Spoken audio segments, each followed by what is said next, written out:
Hello friends, welcome to my channel. I am doctor Beena Sethi और आज हम बात करने वाले हैं क्या कुछ ऐसे फूड हैं जो हम अनजाने में खाते हैं और हमारी फर्टिलिटी कम हो जाती है, चाहे वो मेल पार्टनर हो और चाहे वो फीमेल पार्टनर हो। Yes, there are such type of foods जिनको हम अनजाने में खा रहे हैं किसी और चीज का में उनका बेनिफिट देख के, और इनडायरेक्टली हम अपनी फर्टिलिटी को कम कर रहे हैं। तो उसमें जो सबसे पहले जो फूड है वो क्या है? वो है सोयाबीन। आप सब जानते हैं सोयाबीन्स। सोयाबीन्स में आजकल ट्रेंड है कि लोग सोयाबीन का मिल्क लेते हैं, सोयाबीन का प्रोटीन लेते हैं, सोयाबीन की कर्ड लेते हैं, सोयाबीन को आटे में मिला के खाते हैं, सोयाबीन ऑयल लेते हैं और बहुत तरीके से वो सोयाबीन को कंज्यूम करते हैं। डेफिनेटली ये जो हमारी पुरानी रिसर्च थी उसमें पाया गया कि सोयाबीन जो है हार्ट के लिए बहुत अच्छा है, ब्रेस्ट कैंसर के लिए बहुत अच्छा है। अगर आप इसके लिए सोयाबीन को अपनी डाइट में इंक्रीज करते हैं तो वेल एंड गुड, लेकिन किसी एक फूड का कोई एक प्लस है तो ऐसा नहीं है कि वो सारी जगह अच्छे से इम्प्लीमेंट होगा और आप ब्लाइंडली उसको फॉलो करना शुरू कर दीजिए। सोयाबीन को अगर देखा जाए तो बच्चे भी लेते हैं, मेल पार्टनर भी लेते हैं और फीमेल पार्टनर भी लेते हैं, और इनके ऊपर इनका क्या क्या इफेक्ट होता है ये हम देखेंगे। तो अगर हम बात करें एशियन कंट्रीज की, एशियन कंट्रीज में ज्यादातर नेटो की फॉर्म में, मीसो की फॉर्म में या टोफू की फॉर्म में हम सोयाबीन को यूज करते हैं। और जनरली आपने देखा होगा सोयाबीन को हम एज ए मेन प्रोडक्ट ना लेकर हम उसको कैसे काम में लेते हैं, एज ए इंग्रेडिएंट, किसी एक के साथ कोई एक कंटेंट मिला के हम इसको काम में लेते हैं। दूसरी चीज, ये सोयाबीन की जो फॉर्म है ये करेक्ट नहीं है। सोयाबीन, नेटो, मीसो, टोफू जो है ये highly fermented forms of soybean है। आप फर्मेंटेशन जानते हैं कि किसी भी चीज को आप केमिकल्स की प्रेजेंस में सड़ने के लिए छोड़ दीजिए, फर्मेंट होने के लिए छोड़ दीजिए, तो जो फॉर्म बनेगी उसको हम क्या कहते हैं? फर्मेंटेड फॉर्म कहते हैं। तो ये जो तीनों है, इसके अलावा जो हम सोयाबीन की कर्ड भी देखते हैं वो भी क्या है? फर्मेंटेड फॉर्म ऑफ सोयाबीन है। सोयाबीन के आटे में भी सोयाबीन की जो बड़ियां आती हैं बाजार में वो फर्मेंटेड होती हैं, उसमें से ऑयल को निकाल लिया गया होता है, फिर उसको ग्राइंड करके और क्या करते हैं, आटे के साथ मिक्स करके मल्टीग्रेन आटा, हाई प्रोटीन आटा कह के बेच दिया जाता है। तो हम अगर यूएसए की बात करें तो यूएसए में सोयाबीन को, जो सोयाबीन की फलियां आती हैं उसको उसमें से यूज किया जाता है, फर्स्ट फॉर्म यूज की जाती है, उसको सोडा में मिला के भी यूज किया जाता है, या सोयाबीन जैसे कलेक्ट की और उसमें से रिफाइन ऑयल निकाला, ऑयल निकाल के उसको फिर रिफाइन किया, जो विर्जिन ऑयल होता है वो यूज किया जाता है। और ऐसा नहीं कि विर्जिन ऑयल को वो कप भर के पी जाते हैं, नो, वो केवल सैलेड की ड्रेसिंग के लिए काम में लेते हैं या किसी और सब जो उनका फूड है उसकी ड्रेसिंग में हल्का सा काम में लाते हैं। इसको वो सोडा के साथ मिलाकर भी पीते हैं।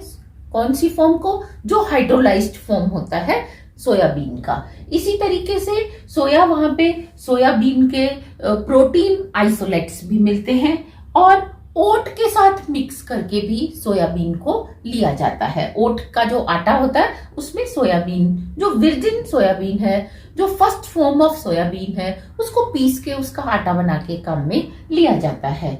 सैलेड की ड्रेसिंग में इसको काम में लाते हैं और प्योर सोयाबीन का आटा भी वहाँ कुछ लोग खाते हैं जिनको ग्लूटेन से एलर्जी होती है या कोई और तरह की इश्यूज होते हैं।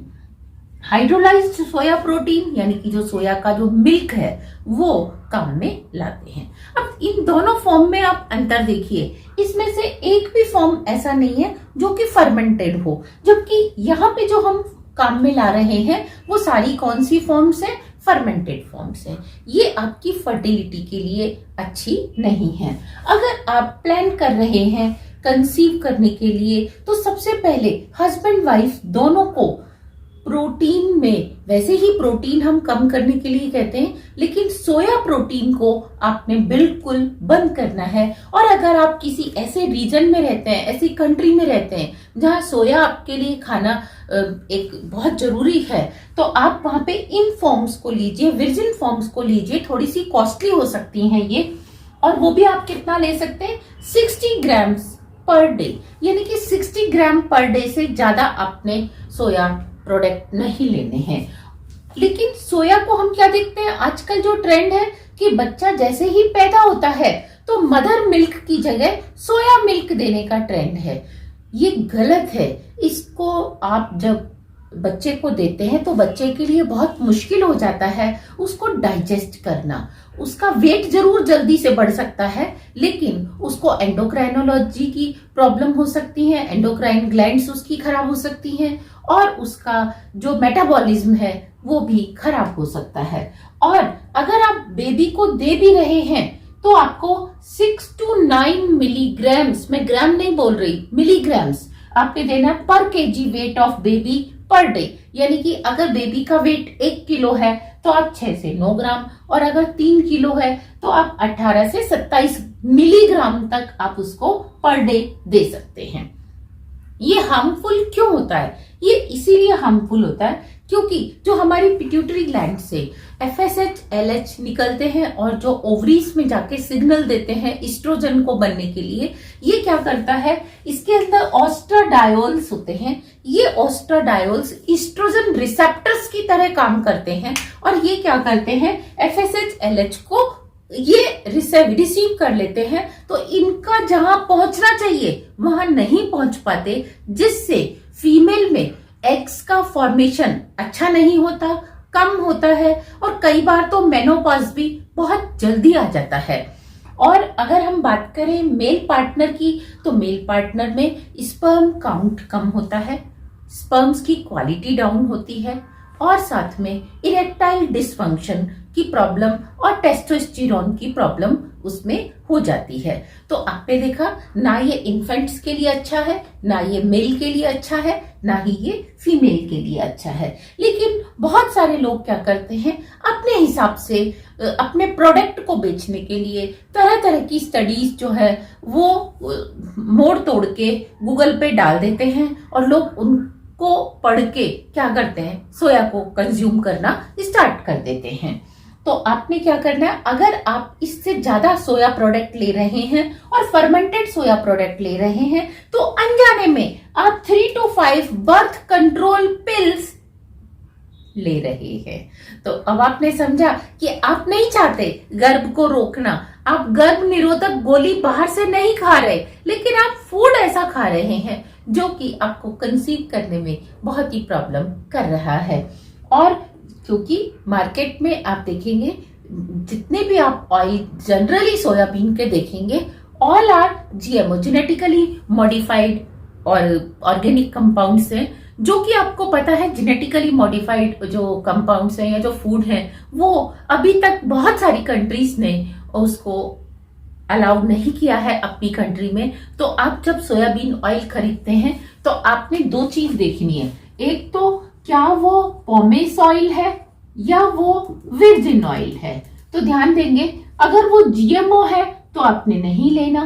पॉमेस ऑयल में क्या होता है कि एक बार प्योर सोयाबीन में से ऑयल को निकाल लिया, वो फर्स्ट ऑयल होता है, लेकिन जो बाकी का बचा प्रोडक्ट, रॉ जो वेस्ट प्रोडक्ट बचा, उसमें केमिकल डाल डाल के ज्यादा ऑयल निकालने की जब कोशिश की जाती है, वो सेकंड ग्रेड का ऑयल होता है और उसको हम पॉमेस ऑयल बोलते हैं। तो आपने पॉमेस ऑयल नहीं लेना, आपने कौन सा ऑयल लेना है, विर्जिन ऑयल लेना है, जो कि आपने पहले एक्सट्रैक्ट लिया, पहली बार, जैसे आप जानते हैं बीज को आपने डाला और सोयाबीन का ऑयल निकला, दैट इज वर्जिन ऑयल, लेकिन आपने जो पीछे वेस्ट प्रोडक्ट बचा उसमें से दोबारा ऑयल निकाला केमिकल डाल के, तो वो पॉमेस ऑयल होता है। तो आपने पॉमेस ऑयल नहीं लेना है।